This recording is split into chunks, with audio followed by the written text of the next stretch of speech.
السلام علیکم. Welcome to my YouTube channel Saad al-Quran academy. My self سید سعد. امید کرتا ہوں آپ سب لوگ ٹھیک ہوں گے. الحمدللہ میں بھی ٹھیک ہوں. اللہ کے نبی صلی اللہ علیہ وسلم نے فرمایا، کیا میں تم لوگوں کو ایک ایسی چیز کے بارے میں نہ بتاؤں جو فتنہ دجال سے زیادہ خطرناک ہے؟ تو صحابہ اکرام رضی اللہ تعالیٰ عنہم نے عرض کیا، یا رسول اللہ صلی اللہ علیہ وسلم فرمائیے. تو اللہ کے نبی صلی اللہ علیہ وسلم نے فرمایا، وہ پوشیدہ چھپا ہوا شرک.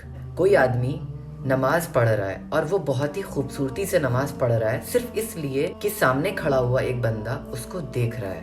فتنہ دجال کا معاملہ تو واضح ہے، جس کو ہمارے نبی صلی اللہ علیہ وسلم نے صاف صاف الفاظ میں بیان کیا ہے، اور اس سے بچنا بہت آسان ہے. لیکن ریاکاری، دکھاوا کرنا، شو آف کرنا، یہ انسان کے دل میں آہستہ آہستہ پیدا ہوتا ہے، اور یہ انسان کو اللہ تعالیٰ کے بجائے انسانوں کی طرف متوجہ کر دیتی ہے.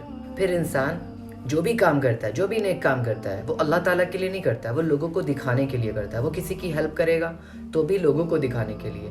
وہ بہت پیسہ خرچ کرے گا کسی غریب پہ، کسی مجبور پہ، صرف لوگوں کو دکھانے کے لیے. اس سے بچنا انتہائی مشکل ہے. اسی لیے ہمارے نبی صلی اللہ علیہ وسلم نے اسے فتنہ دجال سے زیادہ خوفناک اور شرک خفی قرار دیا ہے. شرک خفی ایسا شرک جو چھپ چھپ کے انسان کرتا ہے اور اس کو پتہ بھی نہیں ہوتا ہے کہ وہ شرک کر رہا ہے. رسول اللہ صلی اللہ علیہ وسلم نے فرمایا، میں تمہارے بارے میں جس چیز سے سب سے زیادہ ڈرتا ہوں وہ ہے چھوٹا شرک.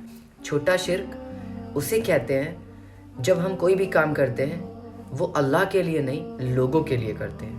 مطلب شو آف کرتے ہیں، ریاکاری کرتے ہیں. قیامت کے دن لوگوں کو جب ان کے اعمال کا بدلہ دیا جائے گا تو اللہ تعالیٰ ریاکاری کرنے والوں سے کہیں گے کہ جاؤ ان لوگوں کے پاس جن لوگوں کو دکھانے کے لیے تم دنیا میں اعمال کیا کرتے تھے، اور دیکھو کیا وہ تمہیں تمہارے کیے کا، تمہارے اعمال کا بدلہ تم کو دے پائیں گے.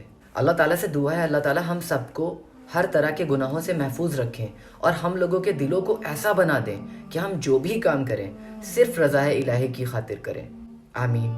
Thank you so much for watching. جزاک اللہ خیر.